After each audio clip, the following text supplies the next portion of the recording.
नमस्कार साथियों, एससीटी एकेडमी पर आप सभी का स्वागत है।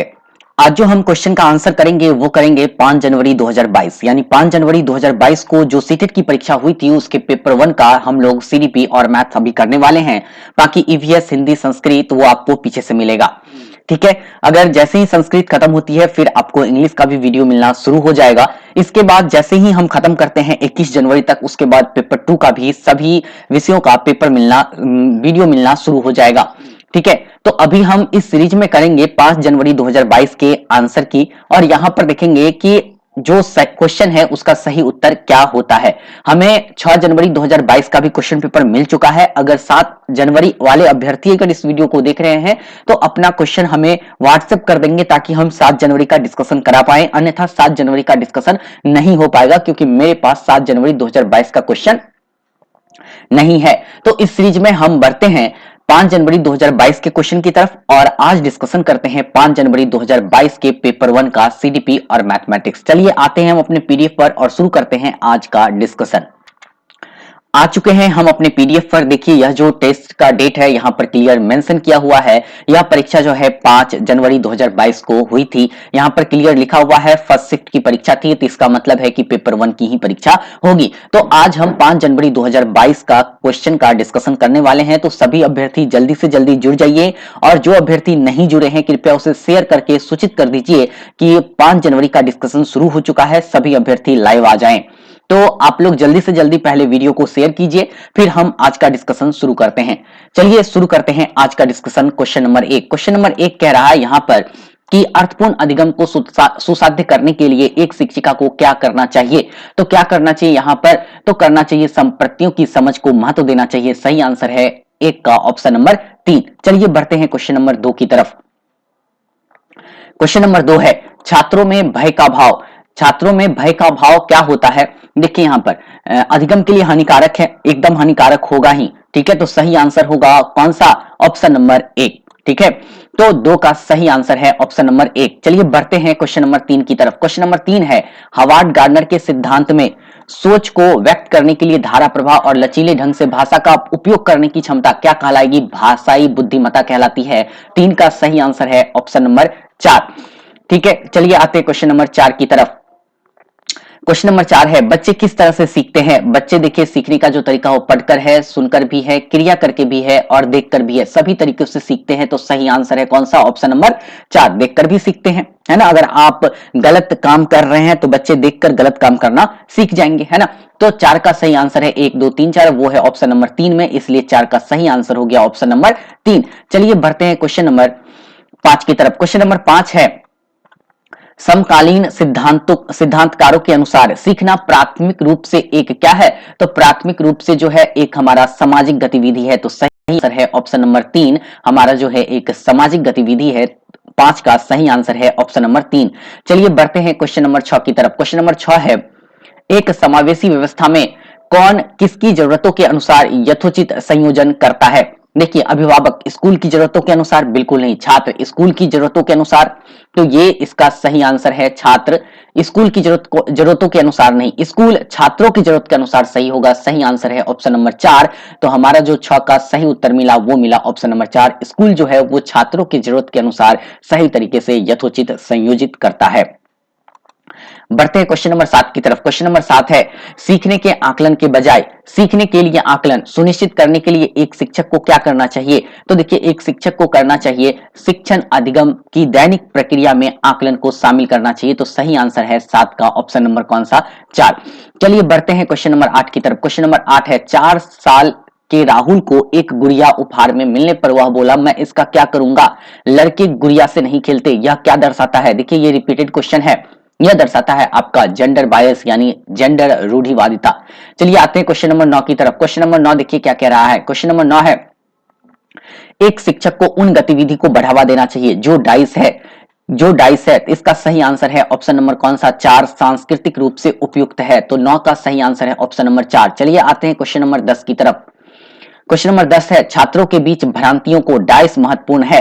देखिए, छात्रों के बीच भ्रांतियों को पहचानना महत्वपूर्ण है। तो सही आंसर है ऑप्शन नंबर 2। ठीक है, ये 1, 3 और 4, मतलब ये वाला और ये वाला गलत है। सही आंसर है 10 का ऑप्शन नंबर 2। सिर्फ आंसर कर रहे हैं, डिस्कशन हम फिर बाद में करेंगे। क्वेश्चन नंबर 11, क्वेश्चन नंबर 11 है यहाँ पर कि अभिकथन है, यह महत्वपूर्ण है कि विद्यार्थियों को स्वयं के अधिगम पर कुछ नियंत्रण करने की अनुमति दी जाए।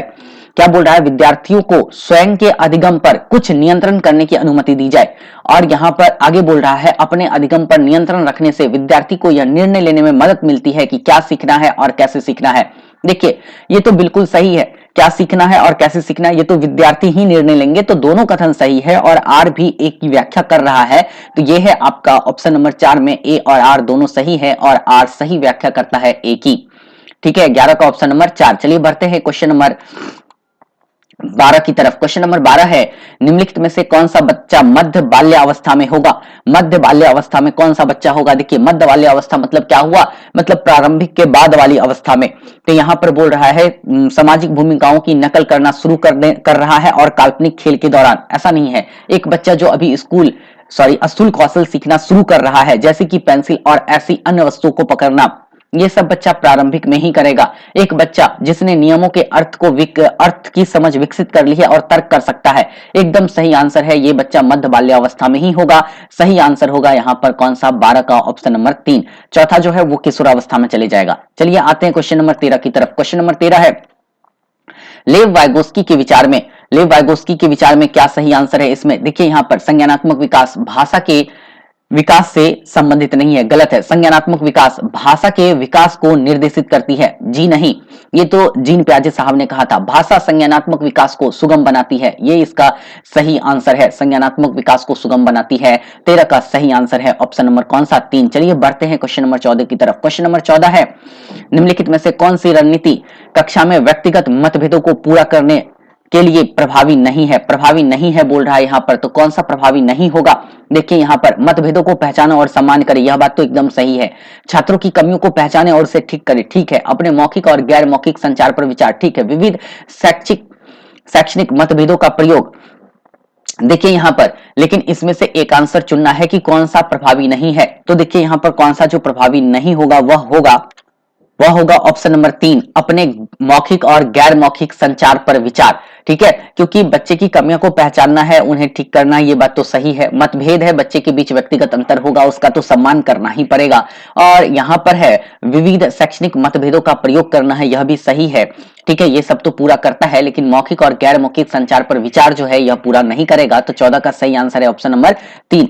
चलिए क्वेश्चन नंबर 15 है। क्वेश्चन नंबर 15 यहाँ कह रहा है कि किस तरह के प्रश्न पूछकर बच्चों में समालोचनात्मक सोच को बढ़ावा दिया जा सकता है। देखिए यहां पर यह देना है कि बीजों को अंकुरन के लिए हवा की आवश्यकता होती है, सिद्ध करने के लिए एक प्रयोग की रूपरेखा तैयार कीजिए। क्या यह देना उचित है?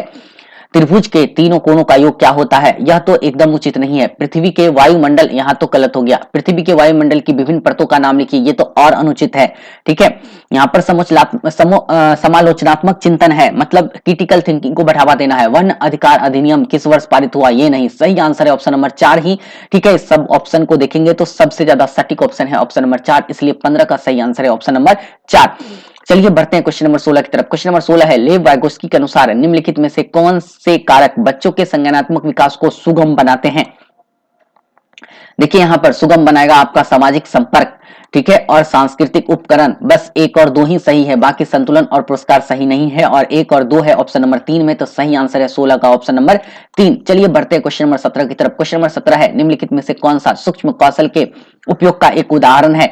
सूक्ष्म की बात हो रही है तो इसका मतलब क्या होगा? घटित कर लिखना। ये क्वेश्चन भी हमने आपको प्रैक्टिस क्वेश्चन के दौरान करवाया था। 17 का सही आंसर है 3, बाकी सब जो है आपका स्थूल कौशल है। आते हैं क्वेश्चन नंबर 18 की तरफ। क्वेश्चन नंबर 18 है, पूर्व संक्रियात्मक अवस्था में कौन सी संज्ञानात्मक क्षमता आ जाती है? देखिए यहाँ पर ये तो आएगा नहीं, ये बच्चे को आता है किसमें? अमूर्त में। लक्ष्य निर्देशित व्यवहार, ये भी बच्चे का इसमें नहीं आता है। अमूर्त सोच भी जो है ये आता है अमूर्त में। दूसरे का नजरिया लेने की क्षमता, अमूर्त सोच तो अमूर्त में आएगा ना। पूर्व संक्रियात्मक अवस्था में लक्ष्य निर्देशित व्यवहार करता है, बच्चे लक्ष्य की तरफ अग्रसर होते हैं। ये दूसरे का नजरिया लेने की क्षमता, ये सही आंसर होना चाहिए। सही आंसर है ऑप्शन नंबर 18 का 2। चलिए बढ़ते हैं क्वेश्चन नंबर 19 की तरफ। क्वेश्चन नंबर 19 है, वे छात्र जिन्हें डाइस है उन्हें पाठ पढ़ने और लंबे अंशों को समझने में लगातार चुनौतियों का सामना करना पड़ता है। इसका मतलब वो पठन वैकल्य वाला होगा, डिसलेक्सिया वाला होगा। 19 का सही आंसर ऑप्शन नंबर 2। चलिए बढ़ते हैं क्वेश्चन नंबर 20 की तरफ। क्वेश्चन नंबर 20 है, निम्नलिखित में से कौन सा विकल्प छात्रों को महारत हासिल करने हेतु सीखने के लिए प्रेरित करेगा? कौन सा विकल्प करेगा? तो इसमें सही आंसर होगा आपका प्रसिद्धि की चाह। ठीक है, अगर हम प्रसिद्ध होना चाहते हैं तो हमें इस चीज में मेहनत करना पड़ेगा। धन की चाह तो होगा नहीं, योग्यता की चाह, हम योग्य बने, छात्रों को महारत हासिल करना है और सत्ता की चाह तो नहीं होगा, है ना। महारत हासिल करना है तो बच्चे में प्रसिद्धि, हम प्रसिद्ध होना चाहते हैं तो प्रसिद्ध होने के लिए बच्चों को मेहनत करना ही पड़ेगा और बच्चा मेहनत करेगा तो प्रसिद्ध हो जाएगा और वो महारत हासिल कर लेगा। योग्यता की चाह, हम योग्य होना चाहते हैं, मतलब ये ज्यादा सही है, योग्यता की चाह ही। तो 20 का सही आंसर है ऑप्शन नंबर 3। ठीक है, प्रसिद्धि नहीं होगा, योग्यता की चाह सही आंसर है ऑप्शन नंबर 3। चलिए बढ़ते हैं क्वेश्चन नंबर 21 की तरफ। एक बाल केंद्रित अधिगम में क्या होता है? यहाँ पर बच्चे पूरी तरह से क्या होता है, सक्रिय रहते हैं, तो शिक्षक और छात्रों द्वारा सह निर्मित है। सही आंसर है 21 का ऑप्शन नंबर 4। चलिए क्वेश्चन नंबर हम देखेंगे 22। क्वेश्चन नंबर 22 है, एक शिक्षण को ऐसी गतिविधियों की रूपरेखा तैयार करनी चाहिए जो डाइस को बढ़ावा देगा, जो डाइवर्जेंट थिंकिंग को बढ़ावा देगा। वो होगा ऑप्शन नंबर 4 अपसारी सोच। सही आंसर है 22 का ऑप्शन नंबर 4। बढ़ते हैं क्वेश्चन नंबर 23 की तरफ। देखिए क्वेश्चन नंबर 23 क्या है? क्वेश्चन नंबर 23 का आ रहा है, लॉरेंस कोहलबर्ग के नैतिक विकास के सिद्धांत के किस चरण में बच्चे दूसरे के इरादों की उपेक्षा करता है और इसके बजाय अधिकार और नकारात्मक परिणामों के डर पर ध्यान केंद्रित करते हैं? देखिए यहां पर क्या बोल रहा है, और इसके बजाय अधिकार और नकारात्मक परिणामों के डर पर ध्यान केंद्रित करते हैं, बजाय बोल रहा है। मतलब यहां बोल रहा है किस चरण में बच्चा दूसरे के इरादों की उपेक्षा करते हैं, मतलब दूसरे के इरादों को नकार देता है, दूसरे के इरादों को नहीं मानता है। तो कब नहीं मानेगा? जब बच्चा जो है सामाजिक अनुबंध अभिविन्यास पर रहेगा। यहाँ पर बच्चा दूसरे के इरादों को नहीं मानता है, अपने अनुसार ही चीजों को करता है। देख रहे हैं, इसके बजाय अधिकार और नकारात्मक परिणामों के डर पर ध्यान केंद्रित करते हैं, बजाय जो है अधिकार और नकारात्मक परिणामों के डर पर ध्यान केंद्रित करते हैं। देखिए यहां पर इसके बजाय लिखा हुआ है, ठीक है, मतलब बोल रहा है यहां पर आपको कि दूसरे के परिणामों की उपेक्षा करता है, मतलब दूसरे के परिणाम को नहीं मानता है। इसके बजाय, मतलब इसके बजाय अधिकार और नकारात्मक परिणामों के डर पर ध्यान केंद्रित करता है। अधिकार और नकारात्मक परिणामों से उसे डर होता है, तो यह अवस्था होगा कानून और व्यवस्था अभिविन्यास। सही आंसर है लॉ एंड ऑर्डर। सही आंसर हो गया ऑप्शन नंबर 1। चलिए बढ़ते हैं क्वेश्चन नंबर 23 की तरफ। क्वेश्चन नंबर 23 है, फिल्मों और विज्ञापनों से व्यवहार के जेंडर उपयुक्त तरीके के बारे में बहुत संकेत मिलते हैं। यह समाजीकरण की डाइस संस्था है। तो यह जो है डाइस संस्था है, फिल्मों और विज्ञापन, यह समाजीकरण की एक मीडिया संस्था के रूप में डाइस की भूमिका पर प्रकाश डालता है। तो यह मीडिया जो है द्वितीयक भूमिका पर प्रकाश डालेगा। तो सही आंसर है ऑप्शन नंबर 4। चलिए बढ़ते हैं क्वेश्चन नंबर 25 की तरफ। क्वेश्चन नंबर 25 है, पियाजे के अनुसार एक शिक्षक का डाइस और डाइस होना बहुत जरूरी है। तो शिक्षक का सबसे ज्यादा क्या होना जरूरी है? वो गतिशील और लचीला होना जरूरी है। तो सही आंसर होगा ऑप्शन नंबर कौन सा? 2। चलिए बढ़ते हैं क्वेश्चन नंबर 26 की तरफ। क्वेश्चन नंबर 26 है, यहाँ पर अभिकथन 1, बच्चों के शारीरिक विकास में देरी के लिए पूरी तरह से उनकी अनुवांशिक बनावट की जिम्मेदार ठहराया जा सकता है। ठीक है, बच्चों के शारीरिक विकास के लिए वंशागत कारक ही उत्तरदायी होते हैं। देखिए यहाँ पर जब आप पहला कथन पढ़ेंगे और दूसरा कथन पढ़ेंगे तो यह बात बिल्कुल पता चलेगा कि दूसरा कथन एकदम गलत है। लेकिन यहाँ पर बोल रहा है कि बच्चों के शारीरिक विकास में देरी के लिए पूरी तरह से उनकी अनुवांशिक बनावट को ही जिम्मेदार ठहराया जा सकता है, यह भी कथन जो है गलत है। दोनों कथन आपका गलत है। तो सही आंसर है ऑप्शन नंबर 1। ठीक है, 26 का सही आंसर है ऑप्शन नंबर 1। चलिए बढ़ते हैं क्वेश्चन नंबर 27 की तरफ। क्वेश्चन नंबर 27 है, सुविधाहीन और वंचित समूह के शिक्षार्थियों को संबोधित करने के लिए एक शिक्षक को क्या करना चाहिए?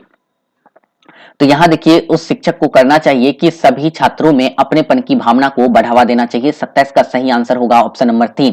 क्वेश्चन नंबर 28 देखते हैं। क्वेश्चन नंबर 28 है, दिव्यांग छात्रों की शिक्षा के संदर्भ में निम्नलिखित में से किस प्रावधान को राष्ट्रीय शिक्षा नीति 2020 द्वारा बढ़ावा नहीं दिया गया है? यहाँ पर नहीं को चुनना है। ठीक है, नहीं को चुनना है। तो यहाँ पर देखिए अगर नहीं की बात करें तो यहाँ पर है प्रत्येक विद्यार्थी के लिए एक शिक्षा और निजी शिक्षा की इसका प्रावधान नहीं किया गया है। ठीक है, इमारती ढांचा भी होना चाहिए, तकनीकी सुविधाएं भी होनी चाहिए, अनिवार्य विशेष शिक्षा भी होनी चाहिए। सही आंसर है 28 का ऑप्शन नंबर 1। चलिए बढ़ते हैं क्वेश्चन नंबर 29 की तरफ। क्वेश्चन नंबर 29 है, विविध आवश्यकता वाले बालकों शिक्षार्थियों वाली कक्षा में शिक्षक को निम्नलिखित के लिए विकल्प उपलब्ध नहीं कराने चाहिए। कौन सा विकल्प उपलब्ध नहीं कराना है? तो शिक्षार्थियों के बारे में रूढ़िबद्धता, ये चीज विकल्प उपलब्ध नहीं करवाना है, बाकी सभी उपलब्ध करवाना है। इसलिए 29 का सही आंसर है ऑप्शन नंबर 1। बढ़ते हैं क्वेश्चन नंबर 30 और देखते हैं क्वेश्चन नंबर 30। क्वेश्चन नंबर 30 कह रहा है एक शिक्षक को छात्र के बीच समस्या समाधान रणनीतियों के विकास की सुविधा प्रदान करनी चाहिए। यह बात तो सही है, एक शिक्षक को छात्रों के बीच समस्या समाधान रणनीतियों के विकास की सुविधा प्रदान करनी चाहिए, सही है। समस्या समाधान की रणनीतियां अधिगम में सुधार करती है और समालोचनात्मक चिंतन को बढ़ावा देती है। दोनों कथन सही है, इसलिए आर जो है ए का व्याख्या भी करेगा। तो सही आंसर है ऑप्शन नंबर 2, ए और आर दोनों सही है और आर सही व्याख्या करता है ए की। बढ़ते हैं क्वेश्चन नंबर आगे, लेकिन उससे पहले हम करेंगे यहां पर रुकेंगे थोड़ी देर के लिए क्योंकि सीडीपी हमारा यहां पर खत्म होता है। अब आप कमेंट करके हमें बताएंगे कि सीडीपी में कितना अंक आपने अर्जित किया। ऐसे करके कमेंट करेंगे सीडीपी डाइस, जो भी अर्जित करते हैं यहां पर लिख देंगे डाइस देकर। जितना भी अंक आपने अर्जित किया यहां पर आपको लिख देना है सीडीपी देकर, ठीक है।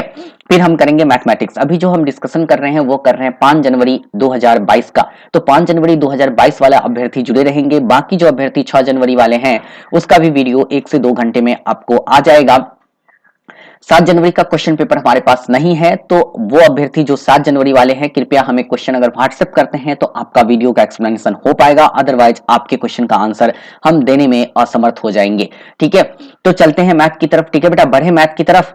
चलिए आते हैं मैथ के पहले सवाल की तरफ और देखते हैं मैथ का पहला सवाल, ठीक है।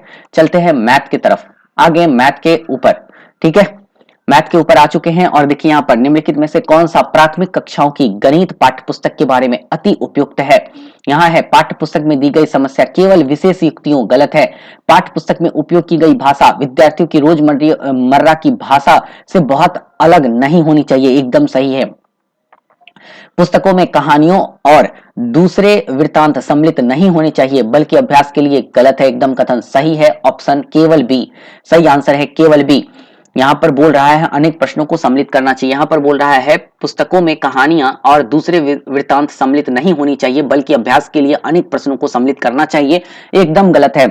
सही आंसर है ऑप्शन नंबर 2 और केवल बी है ऑप्शन नंबर 3 में, ठीक है। चलिए ऑप्शन 3 इसका सही उत्तर हो गया। बढ़ते हैं क्वेश्चन नंबर 2 की तरफ। क्वेश्चन नंबर 2 है एक विद्यार्थी गुणन पर समस्या को निम्नलिखित रूप से हल करता है। देखिए ये गुणन पर समस्या को हल कर रहा है, 5 तिया 15 और 3 दूना 6 एक साथ डायरेक्ट लिख देता है। विद्यार्थियों द्वारा त्रुटि का अति प्रायिक कारण क्या हो सकता है। यहाँ देखिए विद्यार्थी योग की कलन विधि नहीं जानता। उसके बाद बोल रहा है विद्यार्थी संख्या को गुणा करते समय संख्या का पुनर्समूहीकरण कर पाने में असमर्थ है, एकदम यही सही है। वैसे देख लेते हैं, विद्यार्थियों ने योग की कलन विधि को गुणन में अति विस्तारित कर दिया, गलत है। सही आंसर होगा ऑप्शन नंबर 2, ठीक है। पुनर्समूहीकरण कर पाने में क्या है बच्चा, असमर्थ है। चलिए बढ़ते हैं क्वेश्चन नंबर 3 की तरफ और देखते हैं क्वेश्चन नंबर 3। क्वेश्चन नंबर 3 बनाने वाला क्वेश्चन है, देखेंगे बनाएंगे यहाँ पर हम सवालों को। कुसुम अपने मित्रों के साथ शाम को तब खेलने जाती है जब घड़ी की दोनों सुइयां 6 पर होती है। देखिए कुसुम अपने मित्रों के साथ शाम को तब खेलने जाती है जब घड़ी की दोनों सुइयां क्या होती है, घड़ी की दोनों सुइयां किस पर होती है, 6 पर होती है। इसका क्या मतलब हुआ, इसका मतलब यह हुआ कि लगभग कितना बज रहा है, लगभग आपके घड़ी में 6:30 का टाइम हो रहा है। इस समय को इस 24 घंटे वाली घड़ी में क्या पढ़ा जा सकता है। 24 घंटे वाली घड़ी है बेटा, 24 घंटे वाली घड़ी में क्या पढ़ेंगे आप, इसे तो पढ़ेंगे 18:30, है ना। हमने तो कितना अच्छा से रेलवे समय सारणी और सामान्य समय सारणी को भी अच्छे तरीके से बताया था। तो इनका सही आंसर है ऑप्शन नंबर 1। चलिए बढ़ते हैं क्वेश्चन नंबर किस पर, 4 की तरफ। बढ़ते हुए क्रम में व्यवस्थित 7 क्रमागत सम संख्या का योग 98 है। इस क्रम की तीसरी संख्या क्या होगी। 7 क्रमागत संख्या की बात हो रही है, मतलब लगातार। तो एक हो गया x, दूसरा हो गया कौन सा बेटा, x + 1, तीसरा कौन सा सॉरी x + 2, फिर कौन सा x + 3, ये तो चौथा हो गया ना, फिर x + 4, ठीक है। फिर आगे कौन सा x + 5। इसी तरह से हम लिखेंगे, कहां तक लिखेंगे, 8 तक, x + 6, फिर x + 7, ठीक है। और फिर हमारा क्या होगा x + 8, 9 संख्या हो गया। देखिए 9 संख्या हो गया, बराबर कितना है, 98 है। अब देखिए गिन के यहाँ पर 1 हो गया, 2 हो गया, 3 हो गया, 4 हो गया, 5 हो गया, 6 हो गया, 7 हो गया, 8 हो गया और 9 हो गया। अब सबको हम ऐड करेंगे, चलिए ऐड करते हैं।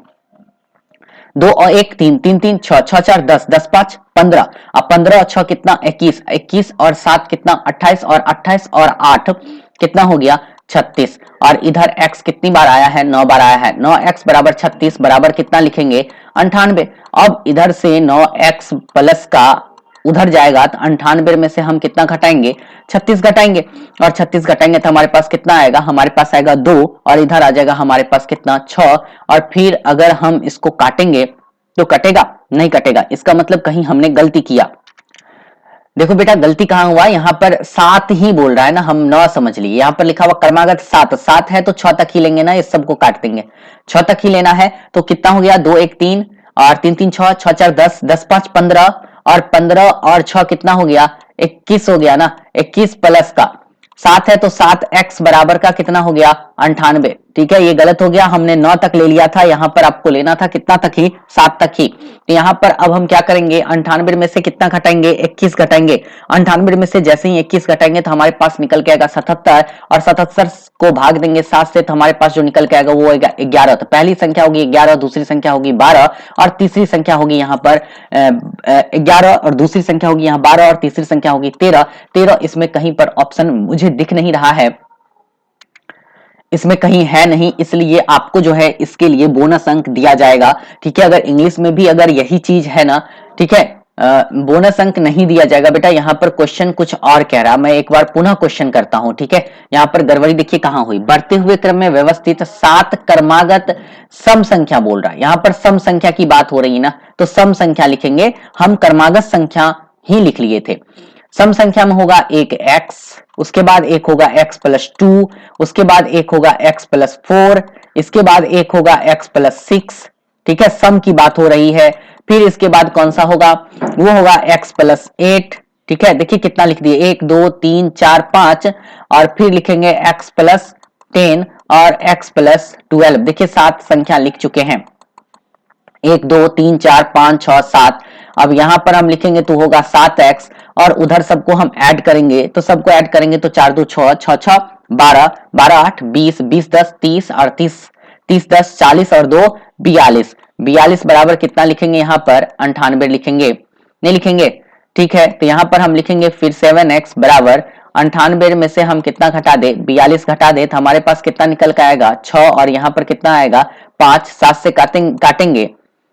ठीक है, तो हमारे पास निकल के आएगा कितना 8। अब देखिए पहली संख्या है 8, दूसरी संख्या होगी यहाँ पर कौन सा, कोमा लगाते हैं 8 और यहाँ पर होगा 10 और इसके बाद जो तीसरी संख्या होगी वह हो जाएगा 8 में 4 जोड़ेंगे तो 14। इस तरह से हमारा आंसर मिल गया, बोनस अंक नहीं मिलेगा। क्वेश्चन एकदम सही है, हमने यहाँ पर सम को नहीं पढ़ा, पहली बार हमने गलती किया 9 देख लिया, दूसरी बार हमने गलती किया 7 क्रमागत ही पढ़ा और तीसरी बार हमने यहाँ पर सम पढ़ना छूट चुका था तो वो हमने पढ़ा और उसके बाद सवालों को सही बनाया। सही आंसर है 4 का, ऑप्शन नंबर 4। बढ़ते हैं क्वेश्चन नंबर 5 की तरफ। क्वेश्चन नंबर 5 है, निम्नलिखित कथनों में से कौन सा कथन गणितीय कार्यों के लिए उपयुक्त नहीं है। बोल रहा कौन सा उपयुक्त नहीं है, तो यहां पर देखिए उपयुक्त जो नहीं होगा वो होगा इसमें से ऑप्शन नंबर 3 इसका सही आंसर है। अगर गणितीय कार्य कठिन है तो वह विद्यार्थियों को व्यस्त यानी संलग्न नहीं रख सकता है, ये बात गलत लिखा हुआ है। चलिए बढ़ते हैं क्वेश्चन नंबर 6 की तरफ और देखते हैं क्वेश्चन नंबर 6। क्वेश्चन नंबर 6 देखिए क्या कह रहा है। क्वेश्चन नंबर 6 कह रहा है, राष्ट्रीय पाठ्यचर्या की रूपरेखा 2005 के अनुसार गणित पाठ्यचर्या का या के महत्वपूर्ण लक्षण कौन सा है। इसे महत्वाकांक्षी और सुसंगत एकदम सही है। इसे क्रियाकलाप गतिविधि केंद्रित करना है एकदम सही है और ए बी एकदम सही है, तो वही सही आंसर है। बाकी सी देखिए यहाँ पर योगात्मक आकलन गलत है और यहाँ पर बोला सूत्रों पर बल देना गलत है। ठीक है, तो क्लियर हो गया आपको, सही आंसर है ए और बी और ए और बी है ऑप्शन नंबर 4 में, इसलिए 6 का जो सही उत्तर है वो है ऑप्शन नंबर 4। बढ़ते हैं क्वेश्चन नंबर 7 की तरफ। क्वेश्चन नंबर 7, क्वेश्चन नंबर 7 बनाने वाला है और छोटे कोण की माप पूछ रहा है, तो 5x 6x और 7x कर देंगे और इक्वल टू कितना लिख देंगे यहाँ पर लिख देंगे 180 डिग्री। सबको जोड़ेंगे तो 6 5 कितना 11, 11 में हम अगर 7 जोड़ेंगे तो कितना आएगा हमारे पास जो आएगा वो आएगा 18 और x निकालेंगे तो हमारे पास x का मान कितना आ जाएगा 10 आ गया। तो पहला छोटा कोण हो गया 60 डिग्री, ये हो गया 50 डिग्री, दूसरा हो गया 60 डिग्री, तीसरा हो गया 70 डिग्री। तो पहला कौन सा हो गया 50 डिग्री। ठीक है, तो सही आंसर है 50 डिग्री वाला कौन सा, वो है ऑप्शन नंबर 1। कौन सा है बेटा? ऑप्शन नंबर 1 है, इसलिए हमारा जो सही उत्तर हो गया वो हो गया 7 का ऑप्शन नंबर 1। ठीक है, हो गया क्लियर। चलिए बढ़ते हैं क्वेश्चन नंबर आगे की तरफ और देखते हैं क्वेश्चन नंबर 8।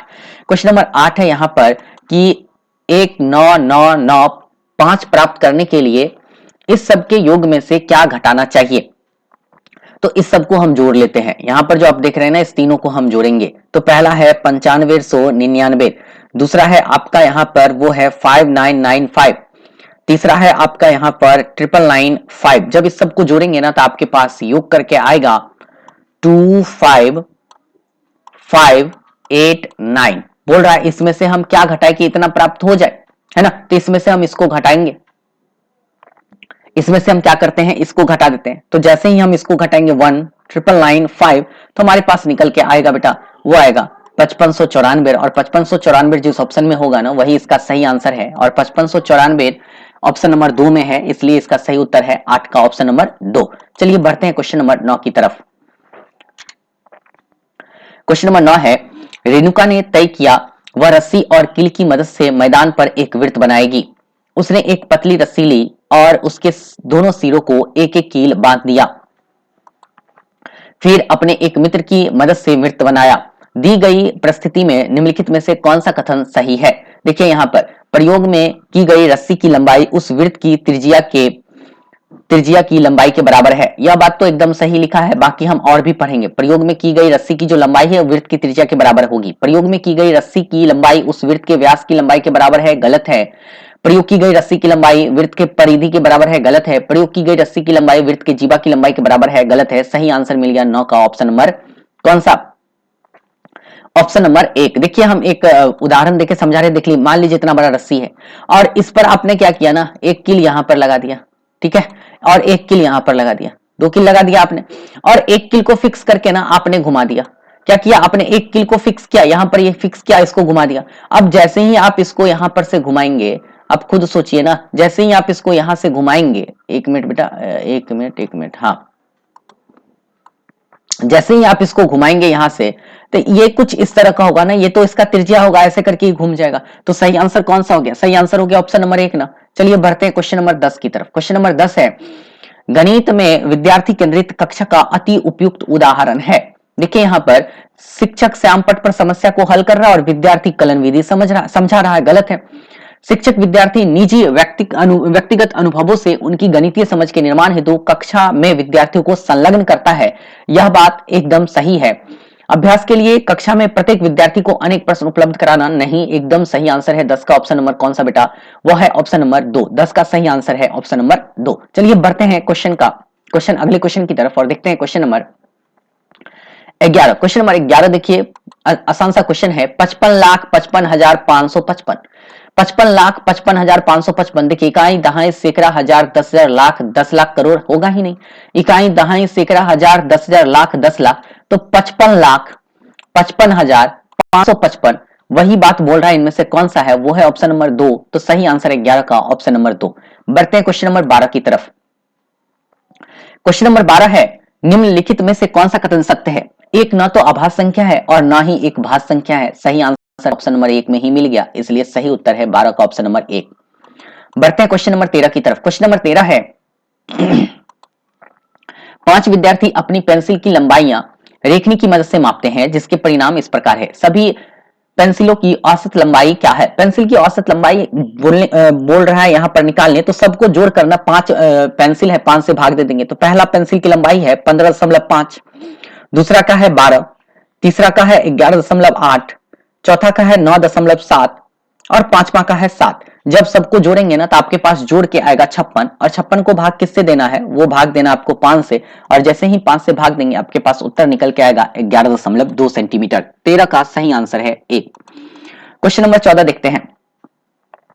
क्वेश्चन नंबर 14 है, प्राथमिक गणित कक्षा में भिन्नों की अवधारणा के परिचय के लिए निम्नलिखित रणनीतियों में से कौन सी अति उपयुक्त है? तो यहाँ है, कागज मोड़ने के क्रियाकलापों को सममिति, आयताकार पट्टियों एवं वृत्ताकार या वृत्तीय कटआउट्स के साथ करना। सही आंसर है 14 का ऑप्शन नंबर 2।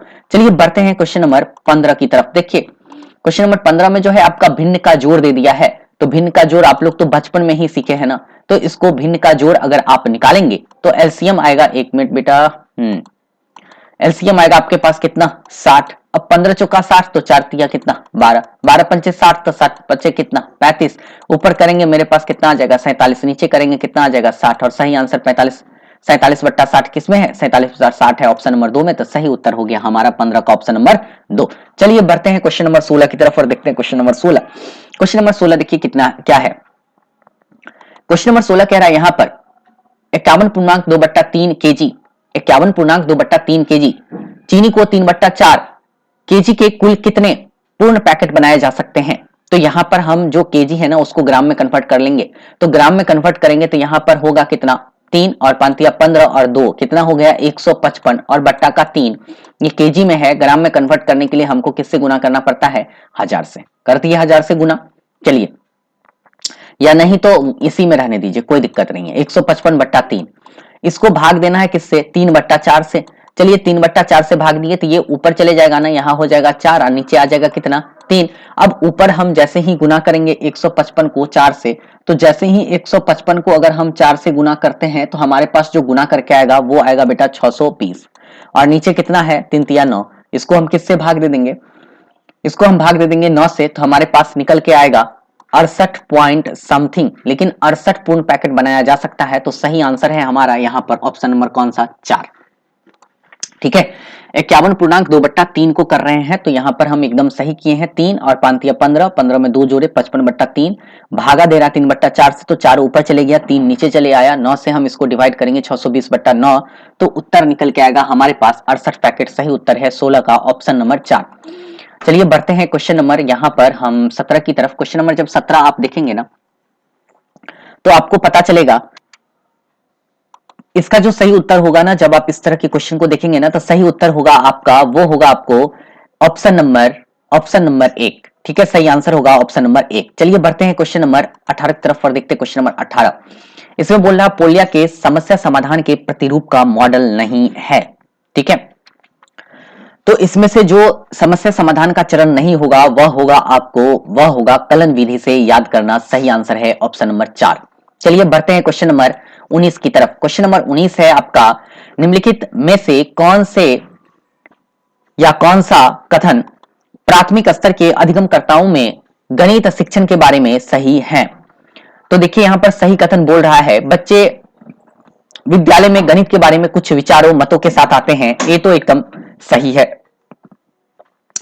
विद्यालय आने से पहले गणित के बारे में बच्चों के विचार मत स्कूली गणित के लिए असंगत होते हैं। एक के साथ बी दिया है गलत है। बच्चों में दिक स्थान संबंधी समझ केवल तो गलत हो गया है ना। प्राथमिक कक्षाओं केवल ज्यामिति के अध्ययन के दौरान ही विकसित होती है, गलत है। और प्राथमिक कक्षाओं के बच्चे अपने परिवेश की आकृतियों को पहचानने में सक्षम होते हैं, सही है। तो ऑप्शन नंबर 4 इसका सही उत्तर है। ए और डी ही सही है और ए और डी इसमें जो है ऑप्शन नंबर 4 में है, तो 19 का सही उत्तर है ऑप्शन नंबर 4। चलिए बढ़ते हैं क्वेश्चन नंबर 20 की तरफ। क्वेश्चन नंबर 20 है एक वर्ग की परिसीमा 20 सेमी है, इसके एक कोने से 1 सेमी भुजा वाला एक छोटा वर्ग काटा जाता है, नए वर्ग की परिसीमा में क्या परिवर्तन होगा। अब आप यहां पर देखिएगा एक वर्ग है जिसकी परिसीमा मतलब इसका परिमिति दिया है 20, तो इसका मतलब एक कितना हो गया 4 का हो गया, नहीं हो गया 4 का तब ना, सॉरी 5 का हो गया, 4 का नहीं बेटा 5 का हो गया तब ना, 5 चौके 20 होगा। चलिए 5 का हो गया। यहां पर क्लियर लिखा हुआ है कि हर तरफ से हम 1 सेमी का एक कोना, 1 सेमी भुजा वाला एक छोटा वर्ग जो है ना हर एक कोना में काट के हटा देते हैं। चलिए हमने काट के भी हटा दिया। अब देखिए यहां पर बोल रहा है इसका परिसीमा पर क्या फर्क पड़ेगा, तो मेरे अनुसार से इसकी परिसीमा बराबर ही रहेगा। क्यों बराबर रहेगा, क्योंकि ये 1 और ये 1 कटेगा तो ये 1 और ये 1 तो बढ़ेगा ना, तो यहां से अगर देखा जाए तो परिसीमा क्या होगा बराबर। देखिए यहाँ 3 1 4 1 5 फिर 6 1 7 1 8 ऐसे करके होता है ना, 3 1 4 1 5 और फिर 3 होगा यहाँ पर। मतलब ये जो आप देख रहे हैं ना काटने के बाद ये बन जाएगा 3, ये भी बन जाएगा 3, ये भी बन जाएगा 3, ये भी बन जाएगा 3। तो अगर आप सबको जोड़ेंगे तो 3 चौके 12 और सब में 2 2 है। देखिए 13 14 15 16 17 18 19 20, तो परिसीमा हमारा क्या होगा सेम ही रहेगा और ये है ऑप्शन नंबर 4 में, तो 20 का सही आंसर हो गया ऑप्शन नंबर 4। चलिए बढ़ते हैं क्वेश्चन नंबर 21 की तरफ। क्वेश्चन नंबर 21 है चतुर्भुज को पहचानना है, मेरी 2 सममिति रेखाएं हैं, मेरे सभी कोण क्या है 90 डिग्री के हैं, सभी कोण 90 डिग्री के हैं और 2 सममिति रेखाएं हैं, तो अगर हम वर्ग बनाते हैं, पहला है वर्ग, ठीक है, तो वर्ग बनाते हैं तो ये गलत है, क्योंकि वर्ग में 4 सममिति रेखाएं हो गई ना। और अगर हम आयत बनाते हैं तो इसमें देखिए 2 सममिति रेखाएं हैं, कितना है, 1 और 2 सममिति रेखाएं भी हैं, और सभी कोण क्या है, 90 डिग्री है। बाकी समानांतर चतुर्भुज और समचतुर्भुज के कोण 90 डिग्री होते ही नहीं है, तो सही आंसर है ऑप्शन नंबर कौन सा, 4। इसमें 4 हो गया बेटा, यहाँ 4 है, देखिए 1 है, फिर 2 है, फिर 3 है और फिर 4 है, 4 सममिति रेखा हो जाएगी, है ना। तो 21 का सही आंसर है ऑप्शन नंबर 4, ठीक है। आयत में 2 सममिति रेखा होती है और 90 डिग्री का सभी कोण होता है। चलिए बढ़ते हैं क्वेश्चन नंबर 22 की तरफ। क्वेश्चन नंबर 22 है, राष्ट्रीय पाठचर्या रूपरेखा 2005 के अनुसार गणित की कक्षा पर आधारित आकलन के बारे में कौन सा कथन अति उपयुक्त है। इसका जो सही आंसर है वह होगा ऑप्शन नंबर 4। इससे बेटा 1 मिनट, ऑप्शन नंबर 4 में लिखा हुआ है, इसे सिर्फ विद्यार्थियों के मूल्यांकन के लिए ही नहीं करना चाहिए, बल्कि प्रतिपुष्टि प्रदान करने एवं शिक्षण अधिगम की प्रक्रिया को सुधारने के लिए भी करना चाहिए। 22 का सही आंसर है ऑप्शन नंबर 4। बढ़ते हैं क्वेश्चन नंबर 23 की तरफ। क्वेश्चन नंबर 23 लिखा हुआ है, निम्नलिखित कथन में से कौन सा कौशल व्यक्त किया गया है जो वस्तु को प्रमात्रीकरण को समझने के लिए बच्चों की सहायता करेगा। बच्चों मनोगत 2 में 1, 3 में 2, 4 में 3, 5 में 4 आदि इत्यादि सम्मिलित करता है। देखिए इसका जो सही आंसर होगा वह होगा आपका पदानुक्रमिक समावेशन। उत्तर होना चाहिए ऑप्शन नंबर 3। वैसे इसका आंसर ऑफिशियल आंसर की आने के बाद ही क्लियर होगा, क्योंकि ये क्वेश्चन जो है थोड़ा सा कंफ्यूजन वाला है, तो ऑफिशियल आंसर की आने के बाद क्लियर होगा। मेरे हिसाब से ऑप्शन नंबर 3 ही इसका सही होना चाहिए। चलिए बढ़ते हैं क्वेश्चन नंबर 24 की तरफ। क्वेश्चन नंबर 24 है, 4 रंग नीला, पीला, काला और सफेद की कमीजें क्रमशः 5, 10, 12 और 15 पैकेटों में उपलब्ध है। 4 रंग नीला, 4 रंग नीला नहीं, 4 रंग नीला, पीला, काला और सफेद की कमीजें क्रमशः 5, 10, 12 और 15 के पैकेटों में उपलब्ध है। यदि एक दुकानदार को चारों रंगों की कमीज समान संख्या में खरीदनी है तो उनके द्वारा विभिन्न रंगों के खरीदे जाने वाले पैकेट की न्यूनतम संख्या क्या होगी। इसको हिट एंड ट्रायल से बनाना पड़ेगा। देखिए यहाँ पर 6 5 30 और 120, तो ये गड़बड़ हो गया। 4 से 5 का 20 और यहाँ पर 50, ये भी गड़बड़ हो गया। 5 25, ये भी गड़बड़ हो गया। 12 5 60, 10 6 60, ठीक है, 12 5 60, 15 चौका 60। सही आंसर हो गया ऑप्शन नंबर कौन सा, सही आंसर हो गया बेटा ऑप्शन नंबर जो है आपका वह हो गया 4, नीला 12, पीला 6, काला 5, सफेद 4। अगर ये सब पैकेट खरीद के लाते हैं तो आपका जो कमीज होगा ना वो एकदम सब बराबर होगा। नीला 5 पैकेट लाइएगा तो 60 कमीज, 10 पैकेट पीला लाइएगा तो 60 कमीज, 12 पैकेट काला लाइएगा 60 कमीज, 15 पैकेट सफेद लाइएगा तो 60 कमीज, ठीक है। सही आंसर है ऑप्शन नंबर 4। क्वेश्चन नंबर 26 है, वैन हीले का सही तरीके से क्रम में लगाना है। हमने ये चीज कितना बार क्लास में भी पढ़ाया था। सही क्रम में है ऑप्शन नंबर 3। वैसे ये रिपीटेड क्वेश्चन है एक बार और अभी के वर्तमान परीक्षा में ही पूछा गया था, तो 25 का सही आंसर है ऑप्शन नंबर 3। चलिए बढ़ते हैं क्वेश्चन नंबर 26 की तरफ। क्वेश्चन नंबर 26 है, यहाँ पर शुरुआती प्राथमिक कक्षाओं के विद्यार्थियों को संख्याओं के शिक्षण के संदर्भ में निम्नलिखित 3 कथन दिए गए हैं। कौन सा कथन सही है। विद्यार्थियों को वस्तुओं की संख्या एवं उनकी राशियों के बारे में सोचने के लिए प्रोत्साहित करना जब वे उनके लिए अर्थपूर्ण हो। अंकों के नामों को याद करके गिनती सिखाने के लिए विद्यार्थी को प्रोत्साहित करना गलत है। और उसके बाद है विद्यार्थी को चल वस्तुओं के समुच्चय बनाने के लिए प्रोत्साहित करना, तो सही आंसर है ए और सी, और ए और सी है ऑप्शन नंबर 3 में, तो 26 का सही उत्तर है ऑप्शन नंबर 3।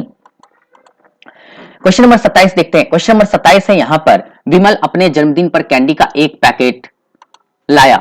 उसने 1/3 जॉन को, यहां पर याद रखना है 1/3 जॉन को, 1/4 राधा को, 1/5 भाग सुस्मिता को और 1/6 भाग मीकू को दिया। बची हुई 6 कैंडियां उसने स्वयं खा ली। पैकेट में कितनी कैंडियां थी। देखिए आसान सा क्वेश्चन है। 1/3 किसको, जॉन को है, तो 1/3 हम दे दिए जॉन को, चलिए हो गया। 1/4 किसको है, राधा को, तो 1/4 आ गया राधा के पास। 1/5 भाग किसको है, सुस्मिता को, तो सुस्मिता के पास। और 1/6 भाग किसको दिया, वो दिया मीकू को, तो x बट्टा क्या हो गया 6 मीकू को। और बची 6 कैंडिया स्वयं खा ली, तो इसका मतलब उसके पास x कैंडिया थी, इतना हटाया तो उसके पास जो बचा था वो कितना कैंडिया था, 6 था। अब इसको सॉल्व करेंगे, x सबका x ले लेंगे, इधर एलसीएम लेंगे, तो यहाँ पर एलसीएम जो होगा वह होगा, एलसीएम लेंगे तो हमारे पास एलसीएम आएगा 60, ठीक है। यहाँ पर जब हम करेंगे तो यहाँ पर आएगा हमारे पास 20x, यहाँ पर करेंगे हमारे पास आएगा 15x, यहाँ पर करेंगे तो हमारे पास आएगा 12x, ठीक है। और यहां पर हम करेंगे तो हमारे पास आएगा 10x और इधर कितना लिखेंगे 6 लिखेंगे। अब ऊपर है 20 और 15 कितना 35, 35 और 10 कितना 45, 45 और 10 कितना होता है 45, 10 55 और 2 कितना 57, 57 x बट्टा का 60 है। और यहाँ पर x माइनस में भी लगा हुआ हो और इधर कितना लिखा हुआ है 6। अब इसको हल करेंगे ना तो यहाँ पर हमारे पास आएगा 3x बराबर का 6 गुने का 60 और बट्टा में ये 3 आ जाएगा इधर तो हमारे पास ये कट जाएगा तो कट के हमारे पास आएगा 120। तो 120 है ऑप्शन नंबर किसमें 4 में, तो सही उत्तर है 24 का ऑप्शन नंबर कौन सा 4। चलिए बढ़ते हैं क्वेश्चन नंबर 28 की तरफ और देखते हैं क्वेश्चन नंबर 28। क्वेश्चन नंबर 28 है कि इनमें से कौन सा संबंधित नहीं है, बोल रहा है ना, निम्नलिखित में से कौन सा गणित के शिक्षण एवं अधिगम की प्रक्रिया से संबंधित नहीं है। तो यहां पर होगा रट कर याद करना, ये नहीं है। 28 का सही आंसर है ऑप्शन नंबर 3। चलिए क्वेश्चन नंबर 29 देखते हैं। क्वेश्चन नंबर 29 कह रहा है 2 सेमी भुजा वाले 18 वर्ग एक करेंसी नोट को 2 सेंटीमीटर भुजा वाले 18 वर्ग एक करेंसी नोट को पूरी तरह से ढक देते हैं। ऐसे 3 नोटों को ढकने के लिए कितने वर्ग की आवश्यकता होगी। 2 सेंटीमीटर भुजा वाले 18 वर्ग है तो एक करेंसी नोट को पूरी तरह से ढक देता है, तो इसका मतलब क्या हुआ 18 वर्ग चाहिए 2 सेंटीमीटर भुजा वाले ढकने के लिए, तो 3 नोट को ढकना है ना, तो कितना वर्ग चाहिए 18 36 18 54। सही आंसर कौन सा हो गया 3 नंबर। तो 29 का सही उत्तर है ऑप्शन नंबर 3। चलिए बढ़ते हैं क्वेश्चन नंबर 30 की तरफ। क्वेश्चन नंबर 30 है 2 अभिकथन है, कथन ए और आर जो है कारण लिखा हुआ है। प्राथमिक विद्यालय में गणित पाठ्यचर्या को मूर्त से अमूर्त की ओर बढ़ाना चाहिए, एकदम सही है। प्राथमिक कक्षा के विद्यार्थी बिना चिंतन सोचे गणित करना आरंभ कर देते हैं। आर नंबर बोल रहा है बिना सोचे गणित करना आरंभ कर देते हैं, यही बात गलत है। सही आंसर सिर्फ ऑप्शन ए है, तो हमारा जो सही उत्तर मिल गया वो मिल गया 30 का ऑप्शन नंबर 1। हमारा गणित का भी यहाँ पर वीडियो खत्म होता है, मतलब हमने गणित के भी 30 क्वेश्चन का एक्सप्लेनेशन कर दिया। अब आप कमेंट करके बताएंगे कि आपको कितना नंबर आया मैथमेटिक्स में, जल्दी से कमेंट कर कीजिए, ठीक है। कमेंट करके हमें आप अपना बताएंगे कि मैथ ऐसे करके लिख देंगे, मैथ और डाइस देकर आप अपना नंबर हमें कमेंट करेंगे। सीडीपी का भी नंबर कमेंट कर दिए थे। ये जो अभी डिस्कशन हो रहा था वो हो रहा था 5 जनवरी 2022 का। अब हम करेंगे 6 जनवरी का डिस्कशन, क्योंकि 6 जनवरी का क्वेश्चन भी हमारे पास उपलब्ध हो चुका है। उम्मीद करते हैं आपको यह वीडियो पसंद आया होगा। अगर आप वीडियो को पसंद किए हैं तो वीडियो को लाइक जरूर कीजिएगा, दोस्तों को भी शेयर कर दीजिएगा, ताकि जो अभ्यर्थी 5 जनवरी को एग्जाम दिए थे वो अभ्यर्थी अपना आंसर की मिला सके। ठीक है, ठीक है बेटा, तो यहीं पर हम इस वीडियो को खत्म करते हैं। तब तक के लिए आप सभी को बहुत बहुत धन्यवाद। जय हिंद।